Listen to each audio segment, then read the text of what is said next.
Before we get started, please go over to Amazon.com and grab a copy of my book, Education and Justice. If you have an African-American son in public school, you need this book because I teach you the many ways that public schools mistreat African-American boys and what you can do to help your son. So go over there and get your copy immediately.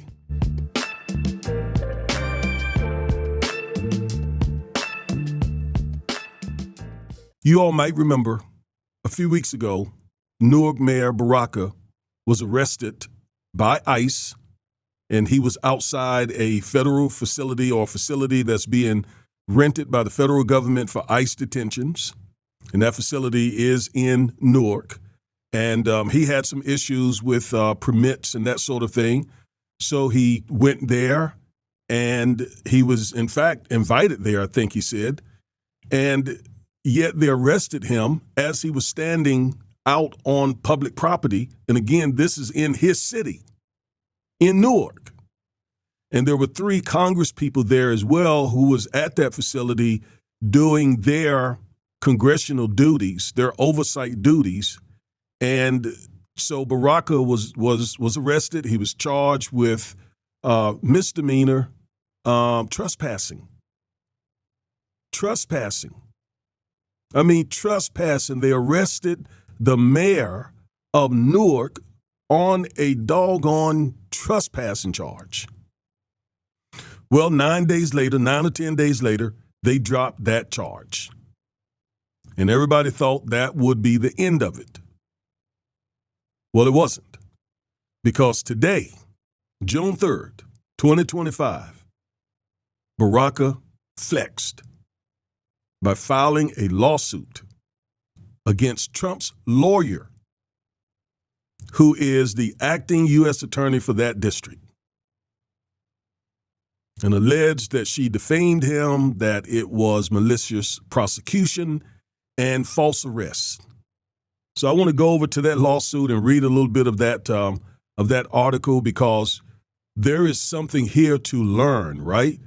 There have been a lot of black people saying, well, don't go out, don't protest, stay quiet, we're resting and all of that. And some of it was because of fear that if blacks go out and hit the streets and protest and be seen, that Trump was going to invoke martial law or the Insurrection Act or something. And I was saying, I understand how, distressing and depressing everything has been since Trump's election, and everybody needed some rest. I got me some right after his reelection. But we can't be quiet. We gotta stand. We gotta protest. And not just by boycotting, which is good. That's effective. That's working.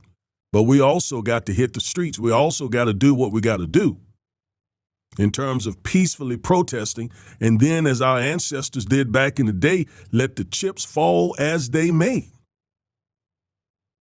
But we got to have the bravery, the courage, the insight to get out there, as Baraka did, and those 3 Congress people who were out there as well doing their congressional oversight duty. They were not afraid of whatever Trump would do. And so we can't be. But let's go over and look at a little bit and read a little bit about this lawsuit. I think it's really, really, really interesting here. Okay, here we go. So it says Newark mayor sues Alina Habba for arrest at Immigration Detention Center. Okay, and the article goes on to say, Newark Mayor Ross Baraka is suing Alina Habba, the interim U.S. attorney for the District of New Jersey, for false arrest, malicious prosecution, defamation, after he was arrested and detained for trespassing at an immigration detention center on May 9th. Now, let me just say, the false arrest, malicious prosecution, defamation, the false arrest, he's basically alleging that she had no basis for arresting him because he was doing his duty. There was no trespassing. He was, in fact, we saw in the video that he was on the public side of the fence when they arrested him, and which does not constitute trespassing, because if you are in fact trespassing and someone asks you, who is affiliated with that property asks you to leave and you leave, then you didn't trespass. Okay? Now, if the property was posted in some way and you go onto that property, that's a different ballgame. But if there was no posting and you went up there without, authority or permission, or even if it was posted, but you were invited to come onto the property, which is what Mayor Baraka is alleging, then that's not trespassing. So long as you leave when you are told to leave. And that's what he did. He was on the public side of the gate. All right. And then the malicious prosecution, he's basically saying that she was malicious in trying to prosecute him, that she had no basis for the prosecution. The charges were dropped in this case, not because of any sort of negotiation, I presume, but because the charges were indeed, unwarranted. The charge of misdemeanor, the charge of trespassing was unwarranted. And there's an additional element of having to prove that it was malicious. And I haven't seen the lawsuit, but Mayor Baraka is definitely saying it was malicious and that it was politically motivated.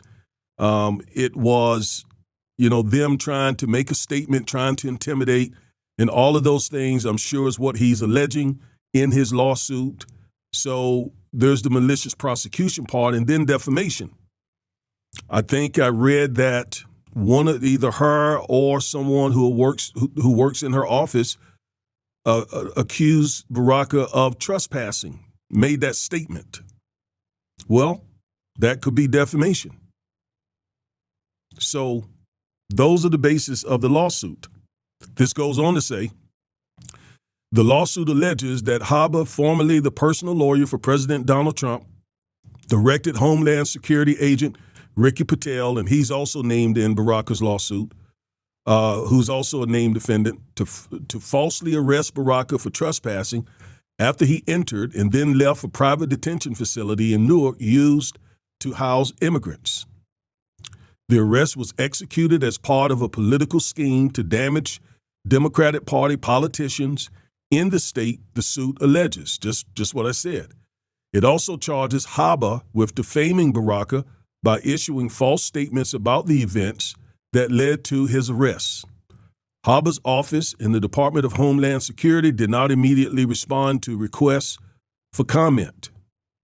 Baraka, who's currently running for the Democratic gubernatorial nomination in New Jersey, was arrested by Homeland Security officers on May 9th at a GEO group detention facility in Newark when 3 New Jersey members of Congress sought to inspect the facility. For months prior, Baraka had publicly raised concerns that the facility had not undergone proper inspections or received the required certifications for operation by the city.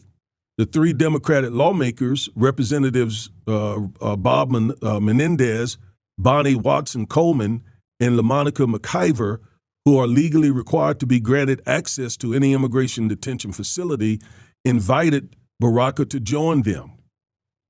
When Baraka arrived, he was invited onto the facility grounds by an agent of the facility operator. That's what I said. He was invited after a crowd of protesters chanted for him to be given access. This was meant to calm the crowd, the lawsuit states. Soon afterwards, Patel asked Baraka to leave, which he did. So he complied, in both ways. First, he was invited, and then when that invitation was up, he left. And also he was on the public side of everything. And, okay, it says right here, this was meant to calm the crowd, the lawsuit states. Soon afterwards, Patel asked Baraka to leave, which he did. So there you have it. And again, I keep stressing when he was arrested, he was literally on the street, the public side of the fence. So he did both things. He was not trespassing when they arrested him, and he left when he was asked to. Plus, they had invited him onto the facilities, and not also just to mention the fact that the man is the mayor of Newark, and he had issues with the certification and all of that. So why take the unnecessary, needless act of arresting the mayor for any reason other than one could certainly make the argument of intimidation, right? Of just throwing your weight around a little bit. All right, so this goes on to say the Democratic lawmakers still inside facility overheard Patel receive and give orders to arrest Baraka for trespassing. According to Baraka's lawsuit, Homeland Security officers then left the facility grounds to arrest the mayor. A scrum ensued in which Homeland Security officers pushed Baraka's security detail aside to arrest him, and the members of Congress sought to put themselves between the officers and Baraka. Haba's office would later charge McIver with assault on an officer despite no evidence from the copious video taken during the event that such an assault occurred. Baraka was then taken into custody, fingerprinted, photographed, interrogated. See, all of that is a part of that malicious prosecution. And held for hours, all of that, before seeing a judge. Just 10 days later, Haba dropped the charges, and a federal judge admonished her office for arresting the mayor and bringing charges in the first place. So a federal judge who actually worked in the office as a prosecutor that Haba is now over, he admonished her office for arresting Baraka in the first place. I mean, that tells you a lot there. The lawsuit argues that the affidavit charging Baraka with trespass was false, as the mayor had been invited onto the facility grounds and left the premises after Patel asked him to do so. The false affidavit was made with malice. That's an element that he has to prove, and so they are alleging that in their complaint. Goes on to say, particularly seeking to assure that the evening news included videos of the Black mayor of Newark, New Jersey, being led away in handcuffs by federal officials, the complaint alleges. Baraka lawsuit further argues that Haba's political statements when Trump appointed her to her current position are evidence that his arrest was geared toward a political agenda separate from the prosecutorial work of a U.S. attorney. So they really loaded their complaint up with all sorts of allegations here. And you have to with these federal cases, because the first thing the defendant will do in these kind of cases is file a 12B6 motion and ask the court to dismiss your lawsuit for not alleging enough facts to support the lawsuit. And so that's one of the quick and easy ways up front that they try and get rid of these federal lawsuits. Anyway, additionally, the lawsuit alleges that Haba defamed Baraka by lying about the events that preceded his arrest on the social media site X, and in an appearance on Fox News, she claimed on X that Baraka has willingly chosen to disregard the law by ignoring multiple warnings to leave the facility grounds. Baraka refused to leave, Haba said on Fox News. So if none of that is true, because remember, in a defamation case, the defense is that what was alleged is true. If it's true, that defeats that defamation case. And then the fact that Baraka is a public figure makes his defamation case even harder than a regular person. All right? So he's alleging still that those comments amounted to defamation. These statements were repeated or amplified by Homeland Security spokesperson Tricia McLaughlin, who claimed on CNN that Baraka, quote, broke into a detention facility, close quote. Wow.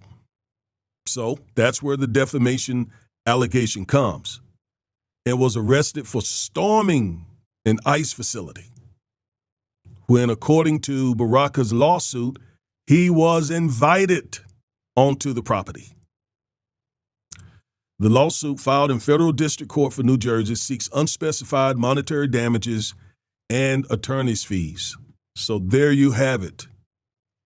Mayor Baraka flexes, strikes back, and says not only bring it, but I'm going to bring it.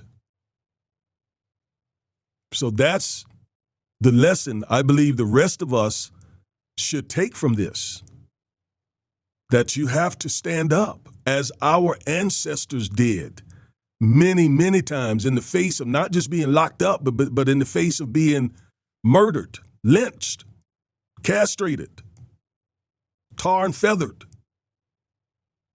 all the above.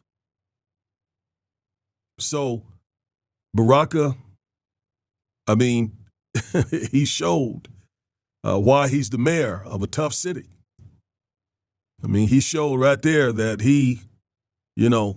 he'll flex. He'll take a stand.